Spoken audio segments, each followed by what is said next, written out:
Welcome, friends. This is Harshad Parekh inviting you to listen to some of my short writings on philosophy, religion, psychology, spirituality, education, Krishnamurti, and nature. I hope you have a good listening. This is audio number 54. Article number 328. It is about to see the beginning of a thought. A girl said, "Life without problems would be very boring. Problems make us feel alive. But I feel that problems exist because of our ignorance, and they take away precious time and energy to create beautiful and creative work. What do you say?" We human beings desire to be happy, but generally, whatever we do creates more unhappiness for ourselves and others.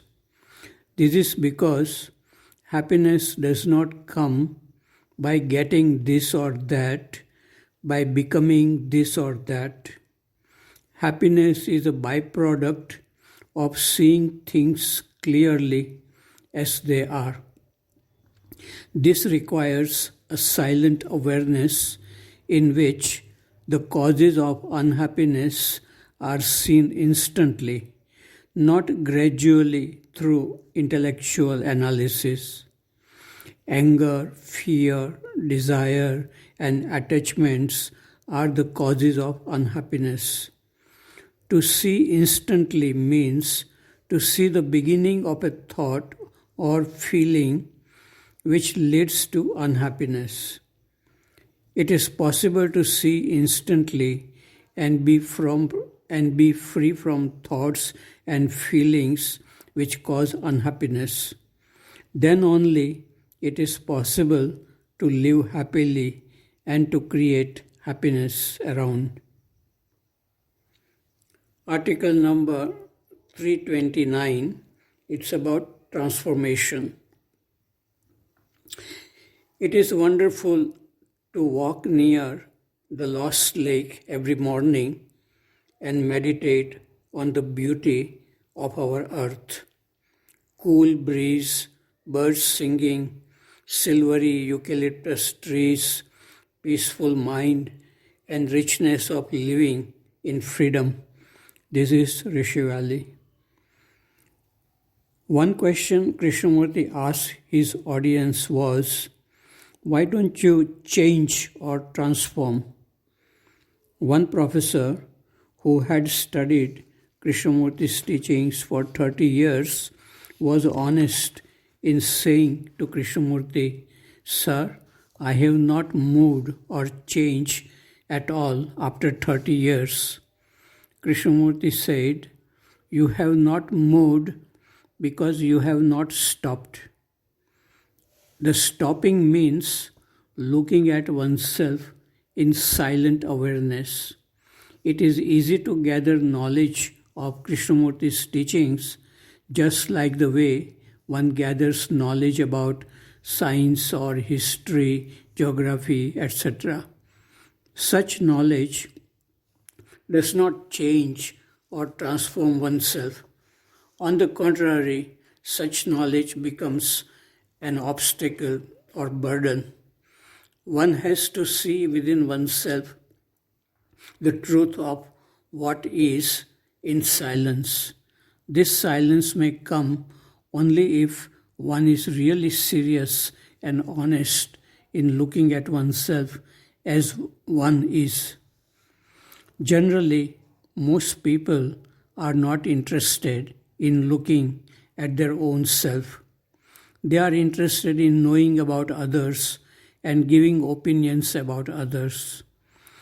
They may find it frightening to look within, especially when there are many complicated thoughts and feelings. The fear prevents them from looking within. Then they occupy themselves with some activities to escape from their own self. But hidden under the complicated thoughts and feelings is the real treasure, true understanding or realization or freedom. Blessed are people who are not frightened to look at their own self, even if that may be frightening. Article number 330, it's a culture class. This morning in the school assembly, we sang two beautiful bhajans of poet Kabir. The first bhajan was about our body, and the second bhajan was about the nature of the world and the meaning of life. Immediately after the assembly, I had a culture class with 8th standard. I asked students if they knew the meaning of these bhajans. They did not. So we discussed about the meaning of these bhajans and their relevance in our daily life. We abuse our body and mind as we grow up. But Kabir kept his body and mind as clean as it was at birth. That is what he claimed. Jun ki tyun dar dini chadariya. The world is conditioned by religion. Hindu says that he loves Ram and Muslim says he loves Rahman. They keep on fighting and killing each other. They do not understand the meaning of life. Kabir was neither a Hindu nor a Muslim. Krishnamurti too was free from religious conditioning.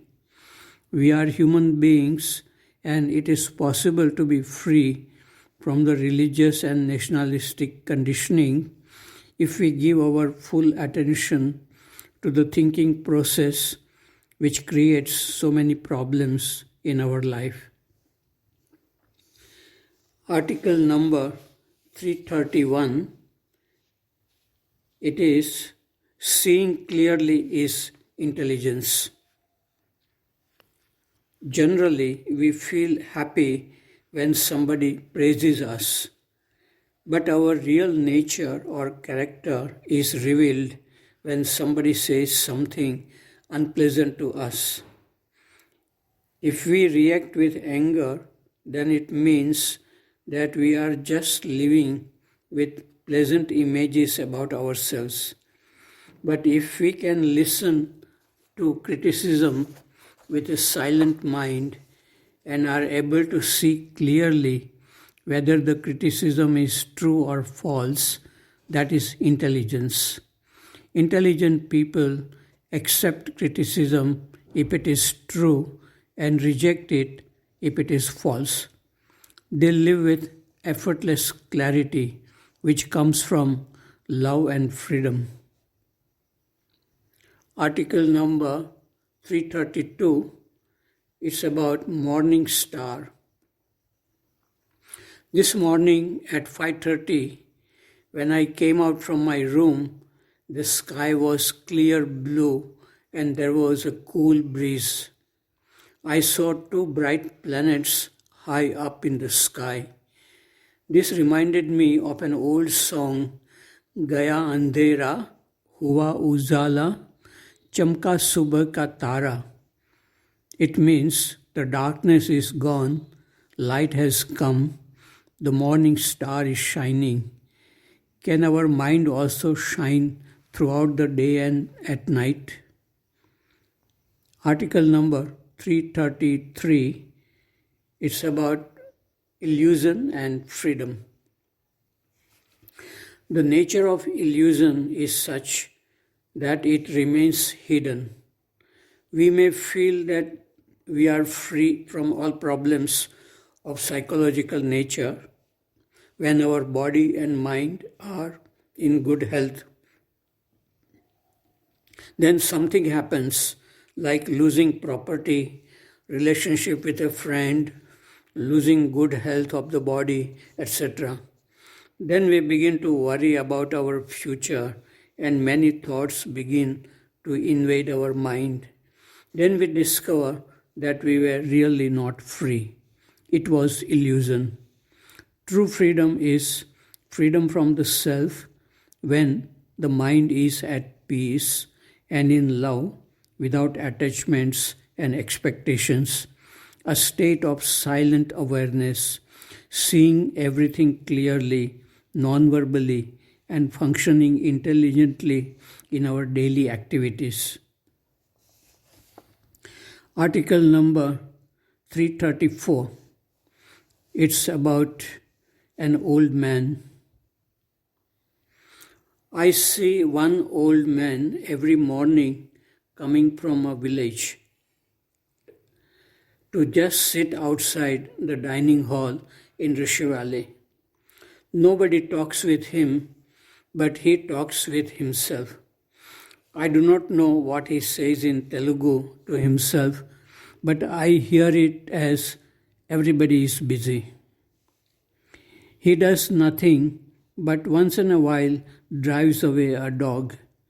When I was teaching in Rishi Valley, he used to do some work for the school. He comes all the way from the village just to sit alone. He gets free food. Then he goes back to his village in the evening. Sometime when he sees me, he says, "Hi, sir." I think he likes Rishi Valley and the presence of children around. Article number 335.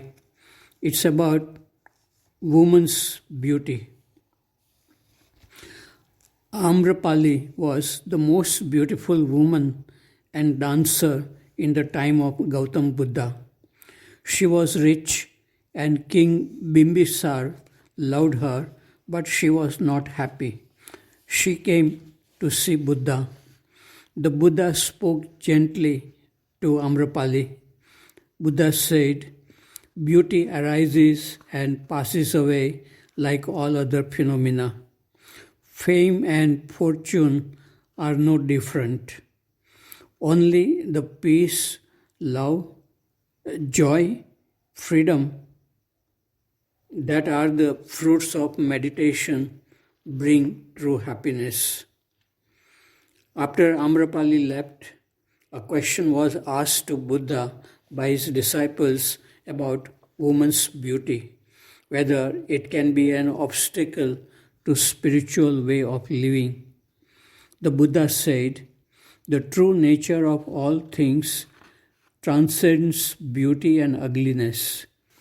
Beauty and ugliness are only concepts created by our mind. To the eyes of an artist, anything can appear beautiful or ugly.